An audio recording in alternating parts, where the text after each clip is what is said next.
திட்டத்தை அறிவித்திருக்கிறீர்கள். அடுத்த 2 ஆண்டுகளில் 20 லட்சம் கல்லூரி மாணவர்களுக்கு கைக்கணினி அல்லது மடிக்கணினி வழங்கப்படும் என்று சொல்லியிருக்கிறீர்கள். அதற்காக 2000 கோடி ரூபாய் இந்த நிதியாண்டிலே ஒதுக்கி இருக்கிறது. இதை வைத்து கூட்டி கணக்கு, ஒரு கூட்டல் கணக்கு போட்டு பார்த்தால் ஒரு லேப்டாப்பிற்கு 10,000 ரூபாய் தான் அது வருகிறது. இந்த 10,000 ரூபாயில் எத்தகைய ஒரு தரமான கணினியை வழங்க முடியும் என்று அவர்கள் ஒரு மனக்கணக்கை போட்டு இங்கே அவர்கள் பேசினார். நான் அவர்களுக்கு சொல்லிக்கொள்ள விரும்புவதுதான், இந்த திட்டம் அறிவிக்கின்ற போது அடுத்த 2 ஆண்டுகளில் 20 லட்சம் மாணவர்கள் என்று சொன்னால் அதற்கு முதல் கட்டமாக இந்த ஆண்டு 2000 கோடி ரூபாய் நாங்கள் ஒதுக்கி இருக்கிறோம்.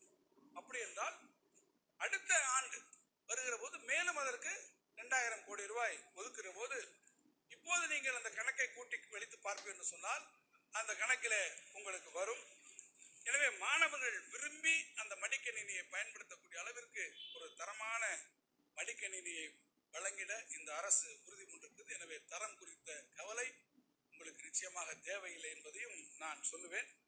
எனவே சராசரியாக எடுத்துக்கொண்டால் ஒரு மடிக்கணினி 20,000 ரூபாய் அளவிலே இருக்கும் என்கின்ற வகையில் எதிர்பார்த்து இந்த வருடம் 2000 கோடி ரூபாய் அதற்கு முதற்கட்டமாக நிதி ஒதுக்கப்பட்டிருக்கிறது. திறந்த வெளி ஒப்பந்தங்கள் அதற்கு கோரப்பட்டு முடிவு செய்த பிறகு அதற்கு பிறகு தெரிய வரக்கூடிய விலைக்கேற்ப இதற்கான நிதி ஒதுக்கங்கள் மாறக்கூடிய வாய்ப்பு இருக்கிறது. எனவே மாண்புமிகு உறுப்பினர் அண்ணன் அவர்களுக்கு நான் தெரிவிக்க விரும்புவதெல்லாம், நம்முடைய கல்லூரி மாணவர்களுக்கு அவர்கள் விரும்பி பயன்படுத்தும் வகையில், ஏன் மாண்புமிகு சட்டமன்ற உறுப்பினர்களை கொஞ்சம் பொறாமைப்படக்கூடிய வகையில் தரமான மடிக்கணினிகள் அந்த மாணவர்களின் கல்வி வளர்ச்சிக்கு தேவையான அனைத்து உள்ளடக்கங்களுடன் வழங்கப்படும் என்பதை நான் தெரிவிப்பேன். இன்னொன்று கூட நான் உங்களுக்கு சொல்கிறேன், தவறாக எல்லோரும் இருக்கிறீர்கள். நான் இந்த நிதி ஒதுக்கம் குறித்து மனக்கணக்கு என்று சொன்னேன். அந்த மனக்கணக்கின் அடிப்படையில் சற்று கவனக்குறைவாக மனக்கணக்கு போட்டுவிட்ட என்னுடைய மாண்புமிகு அருமை அண்ணன் அவர்களுக்கும் உட்கார்ந்திருக்கக்கூடிய சட்டமன்ற அனைத்து இந்திய அண்ணா திராவிட முன்னேற்ற கழகத்தினுடைய சக சட்டமன்ற உறுப்பினருக்கும் என்னுடைய ஒரு அன்பான வேண்டுகோளையும் நான் இங்கே தெரிவிக்க விரும்புகிறேன். மக்கள் திலகம் எம்ஜிஆர் அவர்கள் கழகத்திலே இருந்தபோதும் சரி, அவர் கழகத்திலே இருந்து வெளியேறி அவர் இயக்கம் கண்ட போதும் சரி, அவர் மீது பெரும் மதிப்பினை கொண்டவர்கள் நாங்கள்.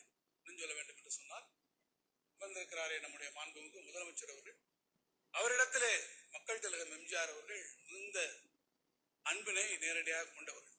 அவருடைய படம் ஒன்று வெளிவருகிறது என்றால் இந்த படத்தை நீங்கள் பார்த்துவிட்டு என்ன கருத்து என்று அவரிடத்திலே கேட்கக்கூடிய அளவுக்கு கூட உரிமையும் அன்பும் பாராட்டக்கூடிய அவர்கள் நாற்பது. அதே போல எங்களோடு நீங்கள் அரசியல் களத்திலே நீண்ட காலமாக களமாடிக்கொண்டிருக்கக்கூடியவர்களும் நீங்களாக இருக்கிறீர்கள். எங்களோடு இருக்கக்கூடிய தொண்டர்களும் அதே போல கொள்கையிலே மாறுபட்டிருந்தாலும் இயக்கப்பற்றின் காரணமாக அவர்களும் அரசியல் களத்திலே களமாடக்கூடிய தொண்டர் என்பதை நாங்கள் மறுக்கவில்லை. ஆனால் அந்த தொண்டர்களோடு ஒரு அரசியல் பயணத்திலே உங்களோடு லட்சக்கணக்கான தொண்டர்கள் இங்கே இணைந்து பயணித்துக் கொண்டிருக்கக்கூடிய வேளையில் நீங்கள் கூட்டல் கணக்கை இங்கே அண்ணன் தங்கமணி அவர்கள் இங்கே போட்டுக் கொண்டிருக்கிறீர்கள்.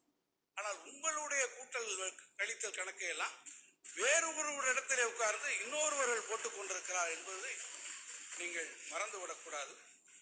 அதுவும் வேறு எங்கோ ஒருவர் உட்கார்ந்து உங்களுடைய தொண்டர்களுடைய எதிர்காலம், உங்களுடைய அணுகாவினுடைய எதிர்காலத்தை எல்லாம் காலத்திலே நீர்த்து போய் செய்யக்கூடிய அளவிற்கு சாணக்கிய தந்திரத்தோடு இந்த கணக்குகளை சிலர் எங்கோ உட்கார்ந்து போட்டுக் கொண்டிருக்கிறார்கள்.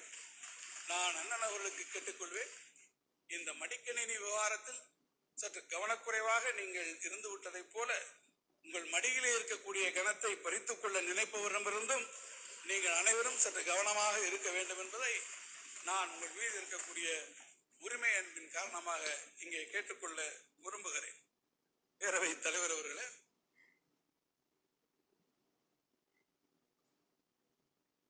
நம்முடைய மாண்புமிகு உறுப்பினர் திருமதி வானதி சீனிவாசன் அவர்கள் மிகுந்த மகிழ்ச்சியோடு சிரிக்கிறார்கள். அப்படியானால் பூனைக்குட்டி வெளியே வந்து விட்டது என்பதுதான் அர்த்தம் என்பதை நான் இங்கே தெரிவிக்க விரும்புகிறேன்.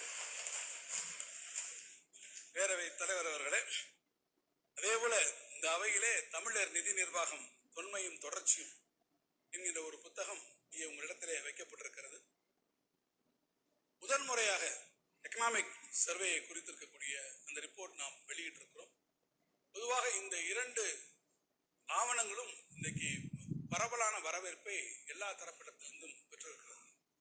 இந்த ஆவணங்கள் மிகுந்த முயற்சிக்கு பிறகு, ஏறத்தாழ 4 மாத கால உழைப்பிற்கு பிறகு இன்றைக்கு உருவாக்கப்பட்டிருக்கிறது என்று சொன்னால் அதை வழிகாட்டிய பெருமை நம்முடைய மாண்புமிகு முதலமைச்சர் அவர்களுக்கு இருக்கிறது.